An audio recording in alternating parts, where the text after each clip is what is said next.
ನಮಸ್ತೆ ಸ್ನೇಹಿತರೆ, ಶ್ರೀ ರಾಘವೇಂದ್ರಾಯ ನಮಃ. ಏಪ್ರಿಲ್ ತಿಂಗಳ 2ನೇ ಏಕಾದಶಿ ಶ್ರೀ ಪರಭಾವ ನಾಮ ಸಂವತ್ಸರದ ವೈಶಾಖ ಮಾಸದ ಶುಕ್ಲ ಪಕ್ಷದ ಏಕಾದಶಿ ನಿರ್ಣಯ. 26ನೇ ತಾರೀಕು ಭಾನುವಾರ ದಶಮಿ, 27ನೇ ತಾರೀಕು ಸೋಮವಾರ ಮೋಹಿನಿ ಏಕಾದಶಿ ಅಂತ ಬಂದಿದೆ. 28ನೇ ತಾರೀಕು ಮಂಗಳವಾರ ದ್ವಾದಶಿ. ನಿಮ್ಮ ಶಕ್ತಿ ಅನುಸಾರ ನಮ್ಮ ರಾಯರಿಗೆ ಉಪವಾಸ ಮಾಡಿ ವ್ರತ ಮಾಡಿ ರಾಯರ ಅನುಗ್ರಹ ಪಡ್ಕೊಳ್ಳಿ.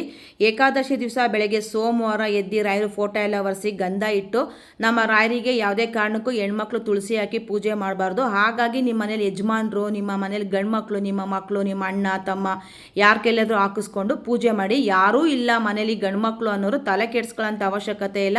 ರಾಯರು ಫೋಟೋ ಒರೆಸಿ ಗಂಧ ಇಟ್ಟು ರಾಯರು ಫೋಟೋಗೊಂದು ತುಳಸಿ ಮಾಲೆ ಹಾಕಿ ಎಣ್ಣೆ ಬತ್ತಿ ಅಂದರೆ ದೀಪ ಹಚ್ಚಿ ಎಣ್ಣೆ ಬತ್ತಿ ಆರತಿ ನಾನು ಮಾಡ್ತಾಯಿದ್ದೀನಿ ನೋಡಿ. ಎಣ್ಣೆ ಬತ್ತಿ ಆರತಿ ಮಾಡಿ ತುಪ್ಪದ ಆರತಿ ಬೆಳಗಿ ನೀವು ಏಕಾದಶಿ ವ್ರತಾಚರಣೆ ಮಾಡ್ಬೋದು. ಇನ್ನೂ ಕೆಲವರು ಅಕ್ಕ ನಾನು ತುಂಬ ಗಟ್ಟಿಗಿದ್ದೀನಿ, ಶಕ್ತಿಯಾಗಿದ್ದೀನಿ, ನಾನು ಮನೆಯಲ್ಲೇ ಇಡ್ತೀನಿ ಅನ್ನೋರು ಒಂದು ತೊಟ್ಟು ನೀರು ಕುಡಿದೇ ಮಾಡೋದನ್ನು ನಿರ್ಜಲ ಏಕಾದಶಿ ಅಂತ ಹೇಳ್ತಾರೆ.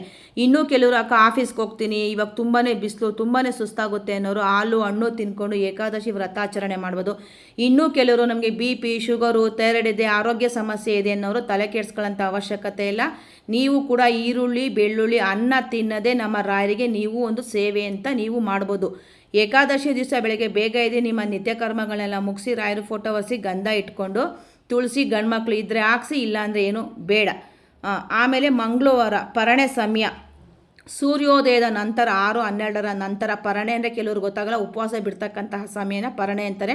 ನಿಮ್ಮ ಶಕ್ತಿನುಸಾರ ನಿಮ್ಮ ಮನೇಲಿ ಇರೋದು ಒಂದು ಸಿಹಿ ನೈವೇದ್ಯ, ಹಾಲು ಹಣ್ಣು ಅನ್ನ ಸಾಂಬಾರು ಇಡ್ಬೋದು. ಈರುಳ್ಳಿ ಬೆಳ್ಳುಳ್ಳಿ ಹಾಕ್ತಿರೋದು, ಸಿಹಿ ಪೊಂಗಲು, ಪುಳಿಯೋಗರೆ, ಮೊಸರನ್ನ, ಪಾಯಸ ಏನಾದರೂ ಮಾಡಿ ನೈವೇದ್ಯ ಇಟ್ಟು ಪೂಜೆ ಮಾಡಿ ತುಳಸಿ ತೀರ್ಥ ತೊಗೊಂಡು ನಂತರ ಉಪವಾಸ ಬಿಡ್ತಕ್ಕಂತಹ ಸಮಯ 6:12 ನಂತರ. ಎಲ್ರಿಗೂ ಒಳ್ಳೆಯದಾಗಲಿ. ಶ್ರೀ ಕೃಷ್ಣಾಯ ನಮಃ. ಶ್ರೀ ಗುರುಭ್ಯೋ ನಮಃ.